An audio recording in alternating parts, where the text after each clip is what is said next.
Yo nací en el 33, aquí detrás de mí en esas paredes que están pegadas a Guadiana. Yo me he acostado muchas noches sin llevar nada a la boca. Yo me he acostado en estercoleros por la noche porque no tenía para calentarme. ¿Qué sé yo qué decirle? Es que mi vida es muy mala, muy mala. Usted no sabe lo que yo he podido pasar en esta vida. Nací en 1951. Mi niñez fue muy feliz, con muchas carencias materiales, porque en aquella época poco había.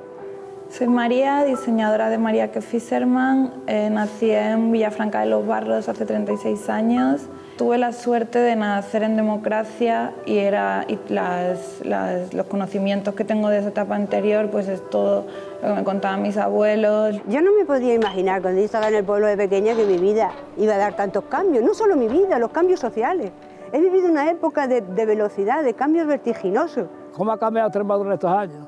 Pues yo para mí, como de la noche al día. Ahora por lo menos tienes tus derechos, tienes tu seguridad social, tienes tus jubilaciones, tienes tu sanidad. A esa voluntad y esa fuerza que ellos tuvieron también en ese momento y esa necesidad de cambio, pues ahora tenemos los derechos que tenemos y vivimos con muchísima más libertad. El día que voté la Constitución fue como una explosión de libertad, de alegría. Yo pensaba que más que la libertad, fíjate, valoré la independencia de la mujer. Porque las mujeres no valíamos, no éramos nada.